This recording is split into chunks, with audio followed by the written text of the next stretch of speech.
Hi. Hey, great. Hi. I'm so glad that you're here today. That's amazing. Thank you again for accepting my invite. Of course, of course. So, Evelyn, well, welcome to the podcast. Can you tell us more about like your path, and can you maybe introduce yourself first, maybe? Yeah, hi, I'm Evelyn Tribole. I'm the co-founder of Intuitive Eating, and it is a book and a framework that Elise Rush and I created way back. It got published in 1995, so we've been around for a while. Yeah. But the book has been updated four times. In fact, we just signed a contract to begin our fifth edition that won't be out for another 2 years or so. And the way we got started is Elise and I were separately, in private practice, working with clients on their eating issues. And what we saw was a lot of suffering. We saw that the way we were classically trained as dietitians wasn't really working. It was actually making the problem worse. And so we went to the research. We did a deep analysis of everything that we could that goes Hmm. into the eating process, which is so complex. We took a look at what was happening in consumer books because there were some really good books written by therapists. One was called Overcoming Overeating by Hirsch and Munter. And anyway, we came up with this idea of intuitive eating. And what was really, really fortunate is our publisher loved the concept, but they said, we would love for you to turn this into more of how to. Can you turn this into steps? And so we took our manuscript and we created 10 principles out of it. And the reason that was so fortuitous is it made it measurable. And so 10 years after our book was introduced or published, rather, research began. There was an intuitive eating assessment scale that was created. And because we now have an assessment scale that's been validated, it's now in its third Hmm. edition. We now have close to 300 studies on intuitive eating. So we can Yeah. say intuitive eating was research inspired, but now we have some really promising research looking at the benefits of intuitive eating, and one of the strongest being psychological well being. Mm. Yeah, yeah. That's what I always say, when I explain intuitive eating, I always say, well, it's backed by science, it's not just like, an approach that, came out of nowhere and without, any Yeah, science and research. Yeah.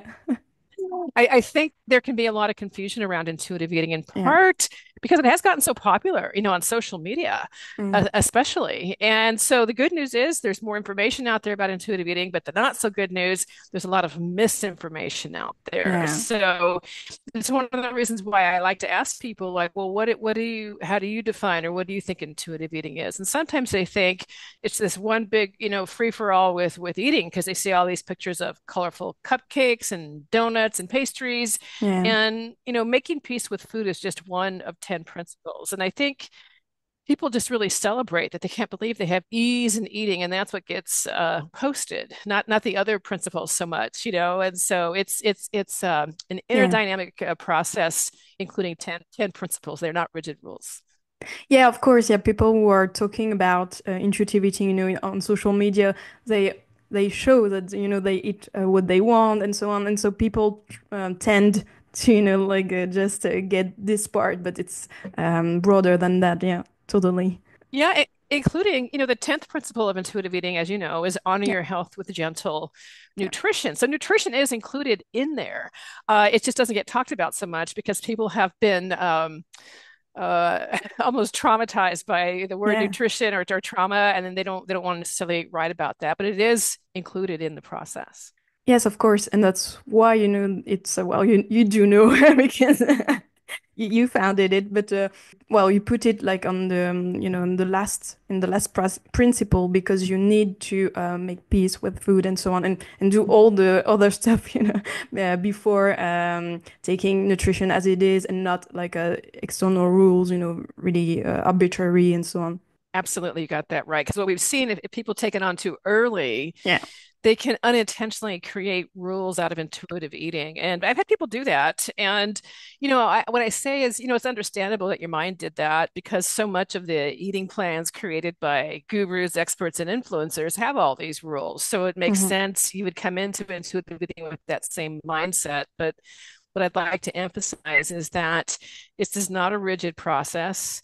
It's not pass or fail. Yeah. It's a journey of discovery. You get to really learn about yourself. Yeah. Hmm. Yeah.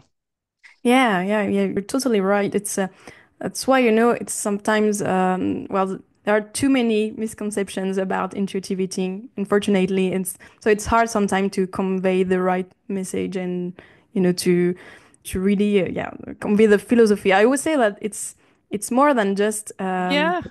you know, a way of eating or else it's more like a philosophy of life, maybe like a totally new mindset of, you know, taking care of you and your health. I like that philosophy of life because, it's interesting. We get so many people unsolicitedly send us emails and DMs saying how it has changed their life. And, sometimes when you start getting into the process of intuitive eating, the science of it, I like to talk about the neuroscience of intuitive eating. And one of the things I like to talk about with intuitive eating is the neuroscience behind it. Some people have the perception that intuitive eating is just this touchy-feely, simplistic, way of relating. And, on the surface level, maybe you could say that there's some truth to that. But the neuroscience behind intuitive eating is so fascinating because there's something called interoceptive awareness, which is intuitive eating is based on. And that is our ability to perceive physical sensations that arise within the body. So, when your bladder is full and you need to use the restroom, that's interoceptive awareness. Having hunger and satiety cues, that's part of that. But every emotion has a physical sensation. And so what this means is it gives us powerful information to get our needs met. So interoceptive awareness is about getting us into balance, both biologically and psychologically. And it's beautiful. The challenge, however, is that when people have been at war with their bodies, they hate their bodies, they often don't trust the messages from the body, or even if they hear the messages, they don't respond in a timely manner. And we create this disruption of trust. And one of the most common things to hear from people when they've read the book, they'll say, I think it sounds wonderful for other people. And they're scared that it doesn't work for them because Mhm. this trust has been lost. And the good news is it can be rebuilt. So, Yeah. it's like in any relationship, we can repair our trust that has been ruptured. And one of the ways this happens is every time you honor your hunger, you are repairing this type of trust. And conversely, every time you outsource your eating decisions to other outside sources, I mentioned, influencers, gurus, and experts, then you do so at the expense of disrupting this self-trust. You do so at the expense of disrupting a connection with your Mhm. body. And the thing I find so fascinating, and it's a little bit deeper, is that when people are going to external sources and rules and so forth and plans to eat, it ends up also interfering with their connection with other people because they're sitting down to a meal and their body is present, but often the mind is calculating what they should or shouldn't be eating or how Yeah. they're going to compensate. And so then this connection is missing. Something is off, and people don't know necessarily what that is, but that's part of it. And, I'm curious in France, what do you see from that perspective? Yeah, I always say, well, you know, you need to rebuild this connection, you know, to your with your body and you know all the trust that has been, yeah, harmed. I would say because of the diets, because of diets Hmm. and diet culture and so on. So I would say that you know when you say well maybe people you know think that it's too you know too simple maybe unrealistic a little bit you know this kind you know of misconception of really what intuitive eating is Yeah.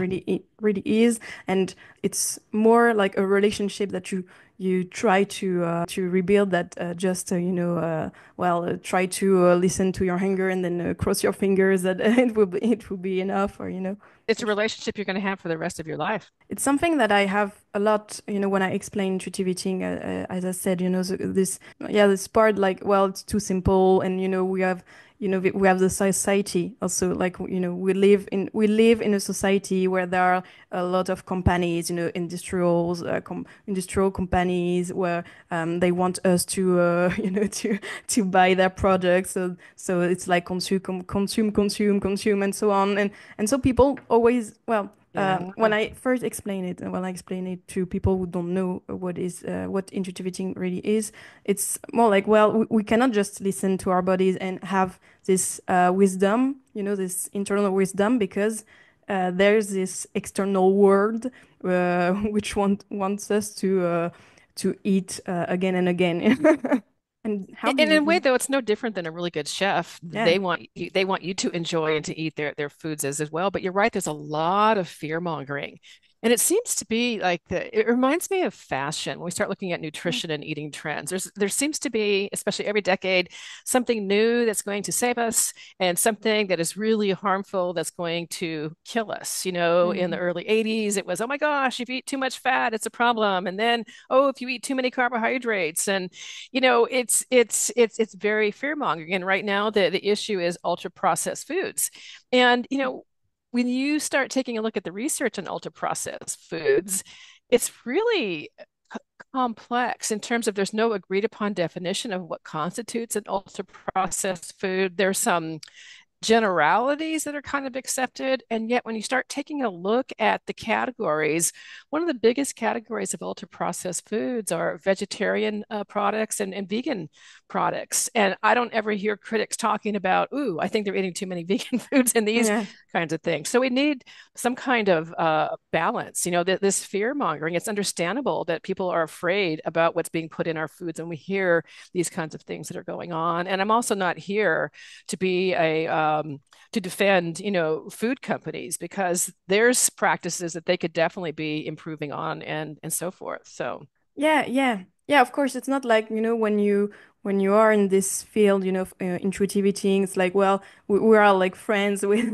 processed food, like, processed source, like, okay, well, it's okay to eat always this kind of food. It's not what we say, we say, well, it's a balance, as you said, and it's more like, well, you can enjoy this food, but you can enjoy also raw food, and that's okay to be well, gentle with your nutrition, and see food as more yeah. like something neutral, like it's not bad and good food.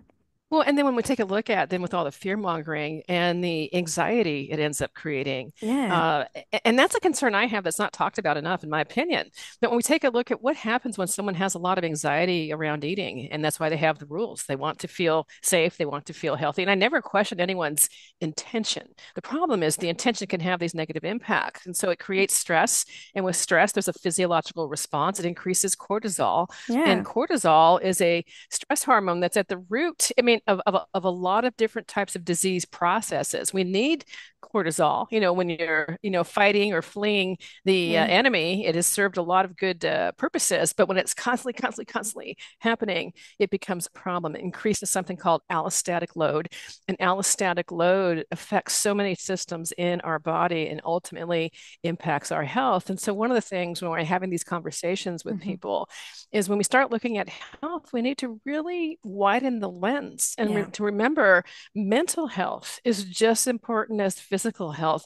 Having relations and connections is Hmm. very, very important. This is really coming out now in the research. And what we're seeing in the United States, I don't know if this is true in France as well, is more loneliness and isolation where people aren't feeling connected. And there was a new report that was just out, the happiness report, and the United States came out like in the lowest. I think we were in the bottom two. Oh. And one of the reasons why is because we don't eat as a country meals together with other people as often as Mm. others do. And in eating with other people, you get connection. And connection is part of what can create, happiness. And I'm not saying you have to eat every meal with somebody, but Yeah. it was really interesting that they put that out as a Mm. factor in this isolation and disconnection that we're seeing. Hmm. And when eating is full of anxiety or Hmm. full of rules, it kind of makes sense that people would lose maybe some interest in doing it and doing it with others. And we need to get back to the joy and to the pleasure of eating. Eating is supposed to be pleasurable, right? Yeah, yeah, of course, yeah. And that's funny because it's something like people always say about France and the French culture, about eating, on eating patterns and so on, that we sit, we take a meal, with people, and we take a lunch break, 2 hours and so on. But yeah, we do have this heritage a little bit, but I would say that It's as you said. I think it's a trend that is this individualistic trend. Of yeah. I think even in France, I think people are more isolated. In regards to Oh, their eating patterns. Because well, there's work, there's a remote work. After the COVID and so on. So I think yeah. we don't take as much time as maybe we used to be in other ages. Really? Yeah, yeah, yeah. Oh no, because you're right. We've always, like I have always held up France with the highest of revere in terms of the love affair with food and the quality and so on. So to hear that that's also starting to be Yeah, impacted, it's yeah, kind of true. sad, you know? Yeah, yeah, but it's And not granted, it's not like every day and every meal, but it's a trend. Like, you can see it coming and yeah, I think maybe because of work also, we are in a rush as the other wow. occidental countries, sometimes. And so yeah. And can you tell us more about like how intuitive eating was perceived? I would say was seen. When you came up with Oh, this approach. Like in the medical field and so on. What did they say? Because yeah. because in France, it's such when when I explain intuitive eating and so on, it's hard, because sometimes, well, there's always, this vision of health with really a weight focused, paradigm and so on. So it's so hard to say to people, well, you can take care of your health, but not like with restrictive eating and with, being hyper focused on your weight and so on. So how was the criticism, at that time, and maybe as it evolved, over the years? Yeah. So what's really been interesting, well, first of all, Elise and I both have backgrounds and specialties in eating disorders. And I think in part that is what helped us create this model because we were used to many different areas of research, in terms of looking at the impact on eating. And in the case of people with eating disorders, how do we help them get into recovery? So I would say from a medical standpoint in the eating disorder world, for the most part, it's been really well received. Mhm. Sometimes it's misunderstood. I've heard Yeah. some people say, "Oh, you can't do intuitive eating and have an eating disorder." It's like, well, yes, Yeah. you can. There are 10 principles. And yeah, in the beginning, when someone, we're in the phase of what we call nutrition rehabilitation, yeah, hunger and satiety cues are going to be off. We're going to need to be using, nourishment as self-care, some kind of plan. But eventually, I like to ask, well, what does recovery look like to you? Intuitive eating is about recovery and freedom. It's often a timing thing. And so the thing that has been really interesting to me is to see in the medical component is especially the dietitians who have really embraced this model. And there are usually dietitians who've been working for a while now, Mm. where they're in the hot seat. They are in the trenches, seeing these patients week after week and seeing that this focus on weight loss not only doesn't work, it doesn't feel good, it's really problematic. And what I've heard from a lot, because I, we train and certify people in this methodology, Mhm. is they feel like they've got their career back. It's a more gratifying way to work with people, Yeah. which is really, really exciting. So we're seeing more embracing of it. And yet there are, if we look at physicians, they don't understand the model and that Mhm. they can become, they're very weight centric because that's what the policies of their organization are, Yeah. lose weight, lose weight, lose weight. Yeah. In spite of the fact, and this is what just blows my mind, there is so much research showing that if you're trying to lose weight by changing what you eat and your activity patterns, it actually predicts more weight gain in the long run. Not in the Mm. first 6 months or a year. We know that you can lose weight temporarily. We're not questioning that. It's in the long run what happens, and it's usually in the 5-year mark. And so when new studies come out about weight loss, it's like, well, how long was this study done? It's like 3 months. It's like, come talk to me in 5 years. True. And so what we're seeing research wise now, there's a lot of research coming out on something called weight cycling, and that's the gaining and losing of weight, from Yeah. being on these kinds of programs. It's actually tracking with a lot of health problems, including problems with blood sugar regulation and diabetes, cardiovascular health. Now, these studies that I'm citing, these are epidemiological studies, meaning it's showing association. So you can't prove causation, but it's looking really, really interesting that, this pursuit of dieting or eating less food is not without its harm, that there's really problems. And so when I'm working with patients individually, I'll say, well, let's take a look at your history. What has Mhm. your body shown?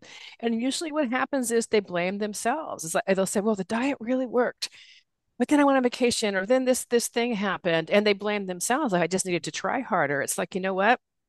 You didn't fail.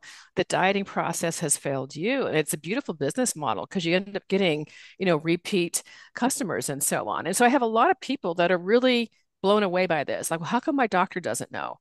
And my Mhm. response is, there are a lot of really good doctors. They get into the profession because they want to help people, but you can't be an expert of all things. You had mentioned COVID earlier. Doctors are keeping up with the state of art of medicine and learning all Mhm. about what are the newest medications and way of managing COVID, and they Mhm. can't, follow weight science, and so that they follow, the policies of their governing organizations. Mhm. And the problem with that is now we have to start following the money and the pharmaceutical companies and all the things that are changing hands with that. And when we have these conversations, people sometimes have the perception that we don't value health. It's like, absolutely, we can pursue health without focusing on changing the body, and those are the things that we look at. And what's really interesting, there's been research coming out now showing, looking at intuitive eating and other kinds of ways of eating that don't involve diets, like mindfulness-based eating. And what the studies have shown, and especially with intuitive eating, that there is more people who are in intuitive eating actually end up eating more fruits and vegetables for the most part, or nothing changes. In other words, the they're not eating worse or they're not eating less healthy. And that's been the fear mongering by some people who don't understand the model. It's like, oh my Yeah. gosh, if you let them eat anything, they're going to become unhealthy. And the research Yeah. is showing actually the opposite of that. So that's Mm. some things that we need to keep in mind. And then, when I look at when patients say, well, how come my doctor doesn't know all this stuff? Mhm. I'll say doctors and scientists are human and they're affected by the culture. Yeah. And there's this well known in the research world, in parts of the research world, not all of it, there's this phenomenon called the Semmelweis reflex. And it's named after the doctor who discovered in the 17th century that hand washing could save lives. He did a small Mhm. study where they True. washed their hands and more lives were saved. And he presented the data to physicians and he was basically laughed out of medicine. They're like, we're Mm. gentlemen. We don't need to wash our hands, which is Mhm. preposterous now when we think about that. And Yeah. so, anytime new studies, new data come along that refute the popular paradigm, it is met with incredulity and scoffing and questioning. And we see this throughout history. Even Galileo was put under house arrest for heresy when he declared, yeah, the earth is not the center of the universe, and so on. Mhm. So we Yeah. we have this pattern and this trend. And we Mhm. saw this with the H. pylori bacteria with ulcers. These doctors discovered it's an ulcer that causes and it's a bacteria that causes the ulcers. And they kept publishing and they were disregarded. And finally, when the doctors got so frustrated, he cultivated that bacteria, gave it to himself, and created an ulcer and showed beyond a shadow of a doubt that bacteria causes the ulcers. And this is at a time when people were getting parts of their stomachs removed and told, you need to change your eating, you need to change your lifestyle to get rid of the ulcer and so on, or to manage it. And fast forward, this was going on in like the 80s. They were given the Nobel Prize in medicine for their discovery, Mhm. over 20 years later. So these kinds Yeah. of things actually happen. So Mhm. those are some things I think about. Yeah, that are good examples, and I think it shows how revolutionary intuitive eating is, because it's like it's the same change of mindset. It's really groundbreaking, I would say. It's a whole new world, like for the medical and so on. Yeah. But in France, we do have that a hard time, Yeah. convincing people of intuitive eating regarding eating disorders, because as you said, it's totally fine for eating Mhm. disorder. It's suited for this kind of recovery. And well, there's always skepticism, I would say, especially like in the dietitian field. I assume it's Mhm. because we have a huge history of fat phobia, and our health system is deeply rooted is in fat phobia. That's at As is every ours. yeah Yeah. yeah yeah at every level. So it's really hard, to say, well, health is broad, is it's wider than you think, and you have to take into account the mental health. And I think that maybe like COVID changed some beliefs around that, because well, we do know now that mental health is important. Maybe before COVID, I think it was less taken into account. So I would say there is Mm. change, and that's why intuitive eating is so important, because it takes this aspect of mental health, but applied maybe to food. Such a yeah, revolutionary approach, really, about that. Yeah, Well, yeah, and it puts the patient at the center because we don't know yeah, what someone feels like or what tastes good for them. true. And when you start looking at the research on eating disorders, one of the strongest parts of intuitive eating is the prevention of eating disorders, and also in the treatment of binge eating, it looks really, really Mm, promising. But what's fascinating, because you mentioned fat phobia, and I mhm, when we start taking a look at the research, so like last year, the Olympic Committee came out with a position statement on something called relative energy deficiency syndrome, REDS. yeah, And right. it's a well-known thing that happens where athletes are not getting enough to eat. And it's known that it affects just about every health system, has a negative impact on health, and then, of course, has a negative impact on performance. And so they give all these guidelines about what to do. And you don't have to have an eating disorder to have relative energy deficiency syndrome. And I thought, well, this is fascinating. I've got so many patients that train like athletes. Why does this not apply to them? So we True. hold that thought for a moment. Then we take a look at the eating disorders field and something called atypical anorexia, which is basically anorexia nervosa for somebody in a larger body. And what the research has shown is that it's just as dangerous as somebody in a smaller body. It has the negative health impacts and so on. And so we start taking a look at this idea that when you don't get enough to eat, regardless of the size of your body, it has a negative impact. And what I'm Mm, seeing in our culture is this celebration of malnutrition, which true. really has me concerned. And when we take a Mm, look at established research on starvation and starvation studies, starvation has existed since people have been on this earth. So mm, we are wired not only to survive famine, but it also affects our genes epigenetically. We know from the Dutch famine study that women during that time who gave birth to babies, those babies grew up and as adults had problems with health. They were also in higher weight bodies. Not that there was a problem for that, but it's a compensatory mechanism to survive famine. And I just kind of wonder if we're going to be perpetuating this as a self-induced famine mhm, on a global level as we start seeing, all of the fanfare around the GLP-1 medications and mhm. so on. We're living in very, very interesting times. Yeah, true. And about that, because Ozempic and so on, it's not as common as it is maybe in the US. Maybe it's for Oh, weight it's loss. really common here. Yes. Yeah.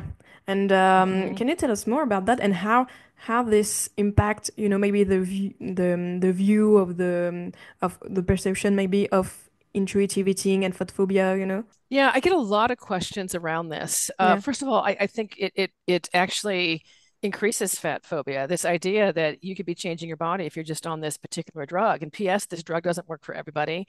We don't have long-term research on this medication. And by the way, I don't have any issues for those on the medication to help regulate their blood sugar, which is why it was originally created. I get a lot of questions from health professionals, and that is, Hmm. can we work using the intuitive eating model with this population? And my opinion is if you've been trained in intuitive eating, who better than to work with somebody who understands these dynamics, who does not center the size of the body and so on. But where it gets tricky is if there is very little to no appetite, then we start looking at the issue of sufficiency. Is this person getting enough to eat? There was a new study that just came out documenting market hair loss in people who are taking this medication, which we see all the time, by the way, in patients with disordered eating and eating disorders. And I think because it's the one physical thing you can really see, you don't see your bones hollowing out for osteopenia or osteoporosis, but you see clumps of hair falling out. That's a really big sign right there that you're not getting enough to eat. In fact, I'll never forget, side note, years Mm. ago, I was getting my hair cut, and my hairstylist was saying, she goes, I can always tell when someone's on a diet. And I said, really? How's that?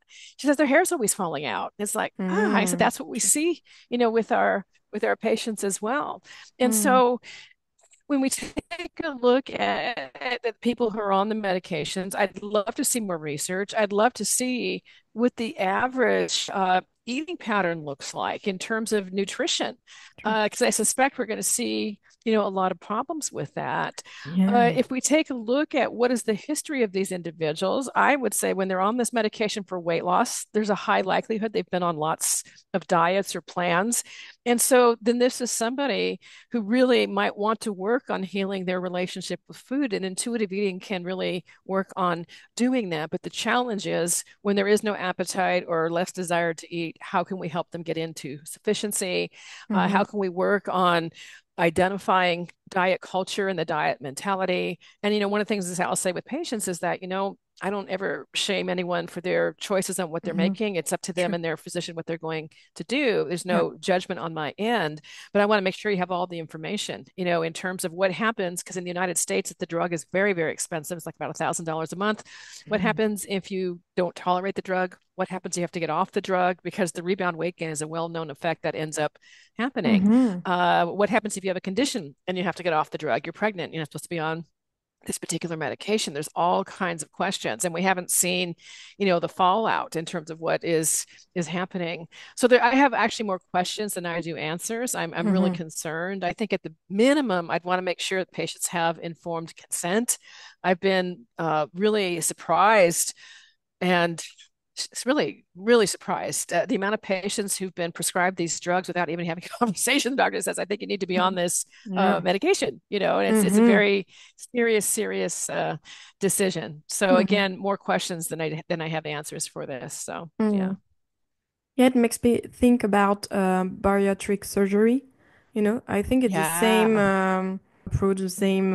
Yeah. It has a lot of similarities. Because in France we do have a lot of bariatric surgery stories. I would say because when you are yeah. too fat for doctors, they always suggest this option to their patients, but they don't look at their eating patterns. They don't look if they are well nourished, and it's like it's like Ozempic. It's like, well, there's this option, you can lose weight, so here you go, and it doesn't take into account the behavior that you have with eating. They don't care if you're fat, then okay, let's go bariatric surgery, and it's so harmful because these people, yeah, probably a lot of people who take this surgery are suffering from an eating disorder, because it's people, who made a lot of diets because they are fat and so on. So they were entitled to diet, and so they keep, their eating disorder after the surgery, and but they have That's to that's eat such a less. really good So. point. Hmm. Yeah, and then when they see their doctors, they're all focused on the weight loss Yeah. and the eating disorder. The surgeries do nothing for the eating disorder, nor do the medications, the GLP-1s. They don't do anything for that. In fact, Yeah. my concern is that between the bariatric surgery and I'm sure there are some people who do just fine, but we haven't looked at the side effects in terms of increased substance abuse, especially with alcohol, increased Hmm. suicidality, Yeah. and looking at all the complications that can ensue as a result of this. And so it can be a really, really big problem. And with the surgeries, it's like having a part-time job for the rest of your life. It's, something Yeah. that cannot be reversed. And it's I've heard the activists say, it's like amputating. It's like Yeah. amputating a healthy organ, a healthy limb. This hand is hurting. Let's just chop it off. Or in this case, the stomach's Yeah. not even Yeah. hurting. You're a So thief, so yeah, there's a there's a we cut lot, a your lot hand. of problems. Yeah. For me, Yeah. it's like mutilation, something like that. I think it's similar, and that's how we can see how fat phobic the society is. With this kind of option that it's given like without any consent or any concern towards the health of the Yeah. people. Really. Mm. Well, and then looking at the amount of people that end up gaining back all the weight, Yeah. they're often not told that that is a possibility. It's documented in the research. I have a supervisor that I go to. It's called supervision in the United States. I don't know what's called in France, but basically like a mentor. And this Yeah. It's mentor we is call it somebody with supervision. Yeah. degrees in. Okay. Mm. She has degrees in is a licensed clinical social worker and specializes in bariatric issues. And I remember Mhm. asking her, how can you as an activist be specializing in this? She goes, Evelyn, I have seen so much harm where people go to these education Mm. programs about the surgery and they're sold this dream about how life is going to be amazing with weight loss. And they don't talk about all the different side effects that can end up happening. And she said, in the work that I do, I just want to make sure they're really making an informed decision, whatever it is they decide to do. So it's so complex, and there's so much fat phobia in that field as well. And so it's Mm. kind of a mess that we're in. Mm. Because how has fat phobia evolved in the US? Because when I talk about like, intuitive eating, I say, well, it's from the US. Some people say to me, well, the US is not an Mhm. example, because there is a high obesity rate and so on. So how do you, yeah, how is fat phobia like in the US right now, and how has it evolved? Well, it's a problem. I think it's a problem, worldwide. It's escalating. And when you start taking a look at all the different factors that go into it, there's an American scientist, Sabrina Strings, that has wrote this amazing book on fearing the black body, the racial origins of fat phobia, Yeah. and she traces Hmm. the roots of this, that it has been a form of hierarchying the bodies, that this existed before even health was even considered a Hmm. particular issue. And so it's getting worse, not better, and it can kill. There have been so many cases documented. We have one documented in our book. There was this obituary I saw where this woman was feeling really poorly, and she went from doctor to doctor, and she was told the same thing: you just need to lose weight. And she would still feel poorly, and years would pass, and she finally saw a doctor that didn't look at her and give her a diagnosis. He actually said, we need to do a medical evaluation. And they discovered metastatic cancer, and she died like just in a couple of weeks later. And Mm. so the point is, medical fat phobia is looking at the size of someone's body and deciding that they need to lose weight without looking at what is going on with them medically. Yeah. There was a case that was just reported in the news. This woman who also feeling poorly and was bloated and told similar kinds of things. You just need to eat better. Fast forward, she finally said, "I please, we just do a scan or something." They do a scan, and she's got this 50-pound tumor, like a 25 kilo pound Hmm. tumor in her abdominal area. So that's how it can end up killing. There was a Hmm. case also that happened during COVID, and she documented it during TikTok, where she couldn't eat. She was having pain upon eating, felt really bad, and finally got to see a specialist, a gastroenterologist. And he looked at her body and said, "You just need to lose weight." He didn't say that. He said, "You're eating not so much is probably a good thing," looking at her body, and didn't give her an evaluation. So she went on to TikTok crying how awful this was, and they said, "You need a second opinion." She gets a second opinion. It turns out she has colon cancer, stage 3, Hmm. and had to undergo chemotherapy and so on. So Hmm. that's how fat phobia is happening in the United States. It's getting worse. Yeah. And one of the things that Lisa and I have done in terms of the evolution of intuitive eating is we've started looking at, on the one hand, there's all this science showing that pursuit of weight loss doesn't work, it causes harm. So how come it's still here besides following the money? So we've started looking at looking at sociology and Hmm. in terms of research. And there's this model called the Bobby Harrow cycle of socialization. And it begins, and you can describe any kind of prejudice with this model and how it keeps perpetuating itself. That we're born into a system that's already there. We're not born hating our bodies. There's not little babies saying, "Oh my God, I can't stand my butt," Yeah, of course, yeah. And what happens is, they are given these, right? Mhm. They're given these messages by people they love, their parents and caregivers. Then it gets, we get exposed to it in our institutions, in our Mhm. schools, in our um, healthcare, in our media, and all this cycle keeps going on. And Mhm. unless we do something to either disrupt the cycle, challenge the cycle, it perpetuates. And I want to Mhm. really emphasize, no one is perpetuating this cycle because they hate their kids. They love their kids. They don't want to Yeah, of do course. harm, but the harm is happening from that perspective. And so taking a Yeah. look at then got the social aspect. We got to look at the racial aspect, and then I look at family of origin. You know, how have bodies been treated in your family? Looking at grandparents Mhm. and aunts and uncles, and I'm working with second and third generation people who are dieting, and so it Yeah. gets transmitted this value or this belief. So it's so complex, and we Yeah. need to move away from this. We can focus on health without focusing on changing the size of the body. Body diversity has always existed, you know? Mm. Yeah, I think as you said, like with processed foods, they're fear mongering about like a concern, about obesity and so on. And even like in France, we do have that also when you're little, when you're a child, if you if your weight is up to a certain range, and then they put you on a diet really really early. And even now, even Oh, even when we know, oh, the effects of dieting and so on, they put child on diet. And I have wow.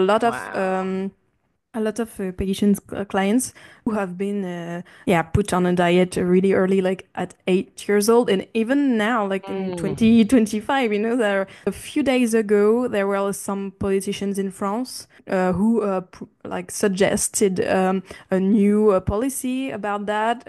They wanted to weigh a child, like children, at school, like at 8 years old, and Oh, wow. like do Oh, public weighing and so on. That's oh. awful. And when I, They've, yeah, when I look at that, I'm really shocked, because we know the effect of that, beyond the weight cycling and so on, but also eating disorder, and also like fat phobia, this low self-esteem and so on. Well, it's and trauma. Well, it's so complex, but it's so harmful, to do that to children.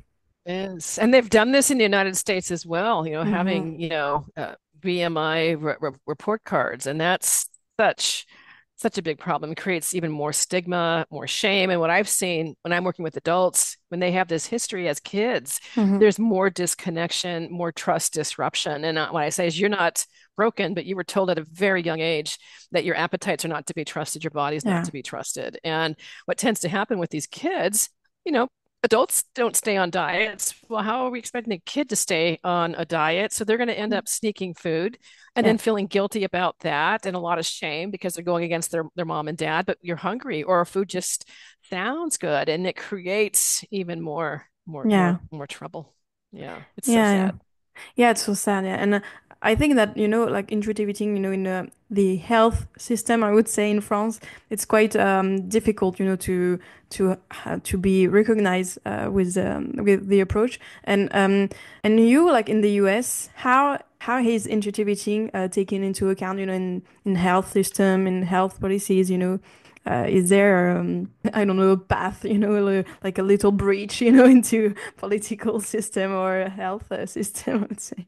That's a great question because the body is political. And Yeah. this is an area I have not been trained in. I don't have expertise in. So when I do trainings of health professionals, I say, if you are in policy making or you are in conversation with policymakers, this is where we can start changing the needle. I do Yeah. know in one of the states in the United States, Utah, they do have a public health policy around intuitive eating, which I Oh, think good. is awesome. Yeah. But we need more of these policies in our hospitals, in our healthcare, and so on. But it's become very political. And now with big pharma coming in with all the money, there's a lot of money to be made by saying you have the wrong body, and we've got a pill that can change that. So Mm. it's a tough thing. I don't have the answer to that. I think it's going to take many different communities of expertise because policy needs to be changed. It's been written about this policy is harming people.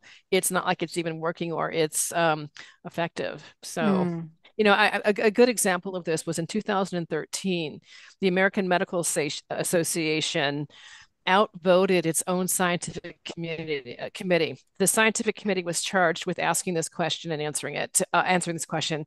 Can we say that body size is disease? Can we say obesity is a Mm. disease? Yeah. And they looked at the research, they analyzed it, and they said, you know what? We don't have data to support that idea. Mm. And the powers that be didn't like that answer. So they took it Mm. to a popular vote and they Oh. got outvoted. That was in 2013. And so to me, that's a really good example of the politicalization of what has ended up happening, around Hmm. this. So it's in the United States, the way healthcare is, Yeah. there's a lot of financial incentive because now it's considered a disease. So now you can diagnose based on that, get reimbursed based on that. And Yeah.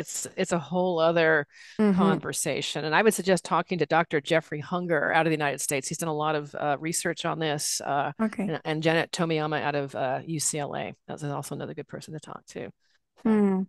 Yeah, it's such a debate, in France regarding obesity, and in France, it's hard because we are fat phobic a lot, like in France, and so to say, well, body mass index is not a good measure of health and so on. It's quite hard sometimes to perpetuate this idea because there's a lot of concern or even like prejudices about that. So. Well, there is, and it's been highly criticized. It was never intended to be used as an Mhm. indicator of individual health, Yeah. not even actually in masses. It was just like an interesting statistic developed by a statistician on white men, and professional, like in the United States, professional football players, many of them would be decided as or evaluated as being too high in fat when they're actually very muscle based and so on. It's a huge problem.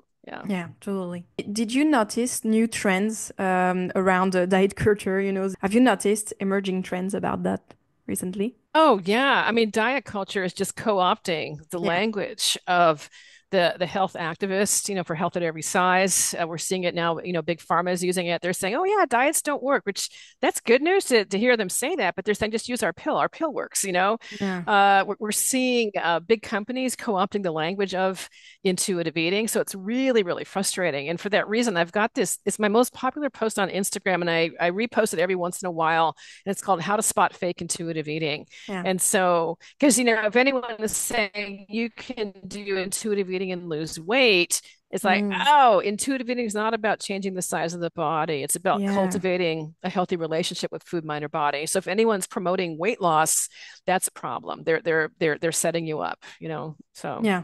Yeah, yeah, it's hard to spot, the difference. I know that some people, have trouble, say, okay, well, this is intuitive eating, really, like the real approach. And then there are like a lot of people, well, like just taking the concept but making a new diet or promoting a diet. Like, we have a yeah, which is a problem. Yeah. I don't know if you've heard this term in France. We have it's rééquilibrage alimentaire, and it's food No. rebalancing, and it's the new Oh, word in France for diet.